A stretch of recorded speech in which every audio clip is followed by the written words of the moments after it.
നമ്മളെല്ലാവരും എല്ലാ ദിവസവും ബ്രഷ് ചെയ്യുന്ന ആൾക്കാരാണ്. എന്നാലും എങ്ങനെയാണ് പ്രോപ്പറായിട്ട് ബ്രഷ് ചെയ്യേണ്ടത് നോക്കാം. നമ്മൾ ചെറുപ്പം മുതലേ ശീലിച്ചിട്ടുള്ള ഈ ഹൊറിസോണ്ടലായിട്ട് ബ്രഷ് ചെയ്യണതില്ലേ, അത് അവോയ്ഡ് ചെയ്യുക. അങ്ങനെ ബ്രഷ് ചെയ്യരുത്.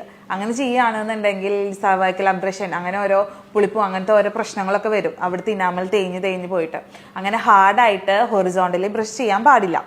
പിന്നെ അങ്ങനെ തന്നെ കണ്ടിന്യൂ ചെയ്യുകയാണെന്നുണ്ടെങ്കിൽ നമ്മൾ എല്ലാ പല്ലിൻ്റെയും ഇനാമലിന് പ്രശ്നമാണ്.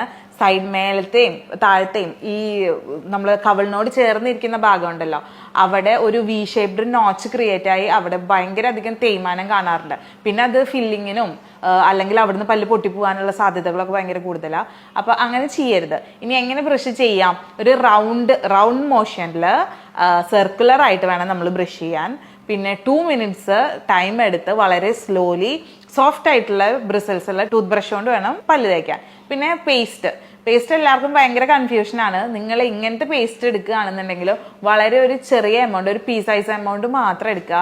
പിന്നെ പല്ല് തേക്കുമ്പോൾ പല്ലിൽ കോൺസെൻട്രേറ്റ് ചെയ്ത് വേറെ കാര്യങ്ങളൊന്നും ചെയ്യാണ്ട് വളരെ സ്ലോലി എല്ലാ പല്ലിലും എത്തുന്നുണ്ടോ എന്ന് കൺഫേം ചെയ്തതിന് ശേഷം പല്ല് തേക്കുക. ഇങ്ങനെയൊക്കെ ശ്രദ്ധിക്കുകയാണെന്നുണ്ടെങ്കിൽ നമ്മളുടെ പല്ല് ഒരു പരിധി വരെ കേടുകളൊന്നും കൂടാതെ നമുക്ക് സൂക്ഷിക്കാൻ പറ്റും.